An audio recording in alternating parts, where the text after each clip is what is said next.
Coach, thank you for the time this morning. How are you? Oh, appreciate it, guys. Thanks for having me on. It's a great honor. Absolutely. Coach Joe always talks about the meeting with Joe Burrow when he came down to Baton Rouge, and they spent 4 hours in the meeting room, and everybody fell in love. Can you take us back to that time when Burrow was talking about leaving Ohio State and how you got LSU into the mix? Oh, absolutely. The number one thing in the whole picture is that we were recruiting to LSU, and that was the number one thing. LSU football, and Coach O was just so receptive. Had such a great plan for how to operate this whole procedure.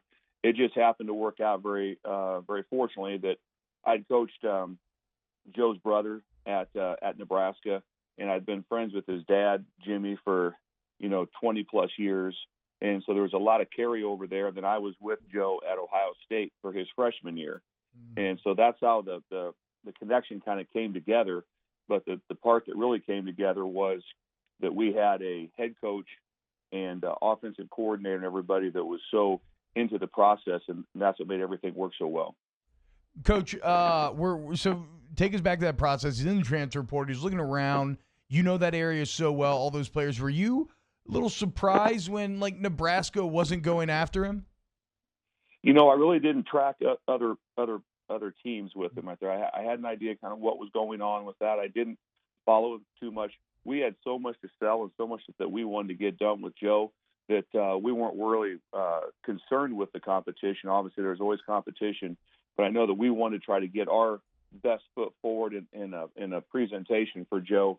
The thing that when in recruiting, you always want to, when it goes around the room, when you're talking about guys you recruited, you always want to have people talking good about them, because you kind of puff up like a proud parent. And the one thing that I talked to Coach O about was that there was a guarantee was that we're going to get the most competitive and toughest quarterback I felt in the country. And so that was one thing that I felt good about being able to bring him to the table to Coach O and Coach Ensminger. Yeah, Coach O tells a story about when he goes to you, when he first heard the name Joe Burrow, he said he goes to Coach Busch and said, "What do you know about Joe Burrow?" And you said, "If we get him, we're going to the Final Four." And Coach O said, "Well, then let's go get him." Yeah. When did you know? When did you know that when Burrow was in place, that 2019 was going to be so special? Well, the two things were that the reason obviously was that we had such great players around him. Well, it was fun when I got here to LSU. I was just so fortunate that the Coach O was able to bring me here to coach. And then I saw the talent level that we had around. I saw the elite coaches. I'm talking grown men in the room. And so I knew what we had there. So with the quarterback, with the fit with him, that's where I felt we would absolutely take off. And I know everyone did that. But that's the part that jumped out the most to me, was that Joe had to just be Joe. And then obviously Joe turned into a different guy in 2019 and took off. So it was just a great story for him and for LSU. So, Coach, one more before we move out of the quarterback realm. Speaking of puffing out your chest, I believe you now have Joe Burrow and Alex Smith on the recruiting resume. What's it feel like to have two number one overall picks that you can kind of put on the sheet there? I'm just fortunate. I'm just so lucky, to be able to be part of those two stories. Alex was special. Back at that time, it was all all area recruiting. So he was my area that I was able to handle, and Alex was an under-recruited player that I felt was unbelievably special. I just happened to talk to his mom just the other day, because they're doing a big special on him on ESPN on Monday night about his road to recovery with the injury that he had. Yeah, it's brutal. But it really was that. But he was just, so much of him was like Joe: smart, tough, dependable, great family, everything you could name right there. So that's how it worked out. I just happened to work out that he was at a high school, and I had our offensive coordinator come down on the last Saturday that we could watch somebody in the spring, and he was there. Reggie Bush was there, because they're from the same high school, and so they were 1 year apart from Helix High School, and it just worked out that we were able to get Alex to Utah, and honestly, things took off great for him. He was I think he had 13 years as a starter in the NFL, so a lot of great things and great family. So, like I said, I've just been really fortunate to be around and enjoy recruiting like that, but I've always had great head coaches, and no one compares to Coach O in that area. Bill Busch, LSU Safeties coach, joining us here off the bench, ESPN New Orleans, Baton Rouge, and Alexandria. Yeah, Coach, go in a little bit more on that. You've been around football for a long time, and Coach Orgeron right now seems like LSU is at the front line of every discussion and everything going on with college football. It seems like you guys have it going at an elite level and consistent. What's it like working day in, day out in that program right now? Well, like it's everyone's driven, but it's head coach driven, and Coach has such a great plan for us with how we're going to attack things throughout the day and in advance too. There's never a time when you're caught off guard with what's going to be happening with that week with the program, where we're going, what has to happen in recruiting, what has to happen in the football part of it, what has to happen in your phase of conditioning with Coach Moffitt. All those things that Coach does is just incredible. Plus, he's extremely accessible. There's never a time when you can't get a hold of the head coach at any time, especially if you have a recruit on the phone or anything. That was one thing that jumped out the most. That doesn't happen at every place. It doesn't happen hardly any place. That you can have that type of access to the head coach in recruiting, in football, anything you want. Boy, you shoot a text a coach or call him right there.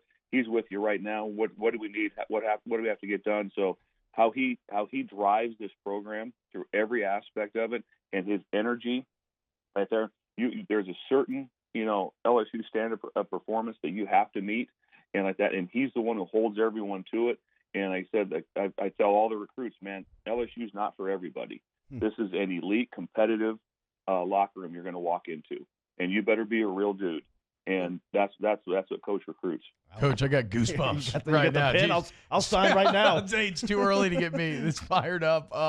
Talking to LSU Safeties coach Bill Busch, expert recruiter here on Off the Bench. Let's talk about next year's team a little bit, Coach. And I want to start with a guy who had an unfortunate end to the year last season.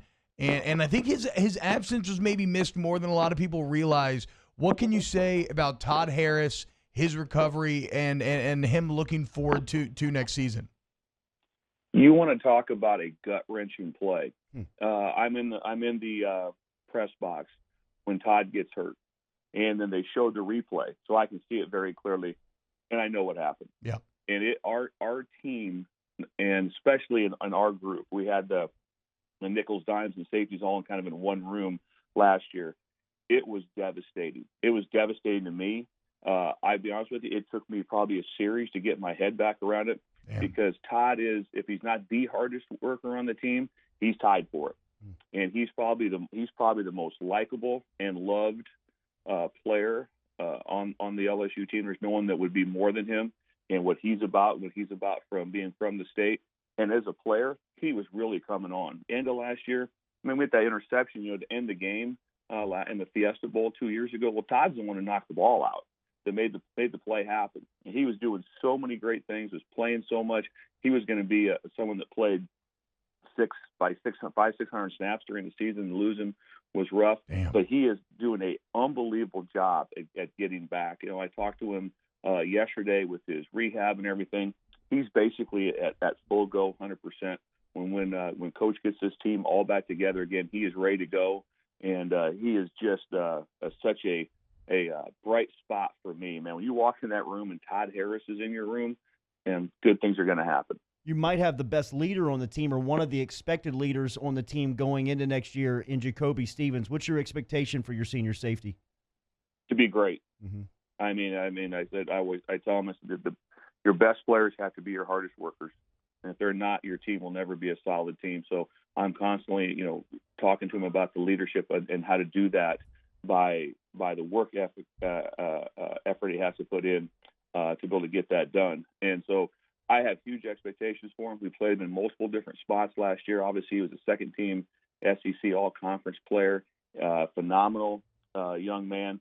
I don't know if there's anybody on the team that's made a bigger, when you flip the switch from where he was when I first got here to where he was throughout the middle of the Fiesta Bowl season to where he is now. Yeah. He came on that Texas A&M game. He came on the Fiesta Bowl. Excuse me. And he earned himself a great position right there to be in spots to be successful. And that was one of the things right there when we talk about recruiting, because he made the great decision, a very intelligent decision to come back for us right there. But and Coach O did a great job of presenting the reasons why, and it's going to pay off for him very, very well. Coach, some of the youngsters at your position were really highlighted. And when you looked at that young DB group last season, sure, Derek Stingley Jr. got all the headlines, and deservedly so. But when you looked around the field, Cardell Flott, Jay Ward, and then late in the season, here comes Mo Hampton.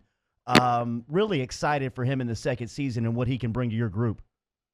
Oh, we're really excited. I tell you what, Mo went from not playing hardly at all, few special teams things, had worked himself through. He really grew up as the season came along, and he started to grasp things and how things were coming together and what it took to play at this level. So he went from basically not playing a snap to starting the Arkansas game. And he played great. I believe he was the SEC Freshman of the Week against them. And then we kept him in a very important package from there through A&M, through the Georgia game, and then also for the Oklahoma game. There were certain packages. He didn't play quite as much, but he was in certain packages for us. He's highly intelligent. Had a great visit with him and his parents yesterday, just talking about academics in school. And I just laid it out to him and said, with your talent level, it's between you and you, because this thing's laid out for you to have an unbelievable season. We'll just keep running down the list, Coach. One name that we keep hearing about that everybody seems to be in love with is the new safety, Jordan Tolles. What can you tell the fans about him? Well, you're always, a little bit tentative when you have a true freshman that's never played. But I know this from what we saw throughout the spring, it was really good. He's the thing about Jordan is he was a very high-end basketball player, numerous Division I offers, which to that means that he played in elite AAU basketball, which meant, again, he was in big locker rooms and played against elite players, played against guys who are going to Duke, North Carolina, all those. So he's used to that type of competition, and that showed up when we got going. And so he's extremely intelligent. We loved him out of, when Coach O was the one who originally targeted him, to be able to get him out of Baltimore, and for him to come down here from Baltimore. And then these mid-year guys, I'm just telling you guys, like this year was so different, but usually they're down there with us and they're working their butt off, and their friends are at home in the basement playing Xbox and getting ready for prom. And these guys are going through fourth quarter. Right. That's a different world, how they handle that. And he was able to handle that part of it right there. And so everyone grew to just love him on the team because he would compete. And the thing that he will do is he'll run to the football. And when you do that naturally, when you have that dog in you naturally to be able to do that, then you have something kind of special with him. So we sure feel very confident about him and excited for what's going to happen in the future. LSU Safeties coach, and on a staff full of recruiting aces, Coach Orgeron, you hear him all the time here on Off the Bench lauding how good of a recruiter Coach Busch is, and you just look at his resume, and it's fantastic. Coach, we could talk to you for 2 hours. We appreciate the time this morning. I know you and your family are out in Nebraska. Stay safe and healthy. Looking forward to getting you back to Baton Rouge. Cannot wait to get back to Baton Rouge. That's my home. I love it there. I love everything about LSU. It's so humbling to have a chance to coach at LSU. I mean, it's unbelievable. And obviously this last season was special, and there's still days that I still just sit back and enjoy, to be honest with you. It's crazy. Well earned, Coach. Yeah, Enjoy it, man. We'll see you, Coach. Stay healthy. Thank you. Appreciate you guys.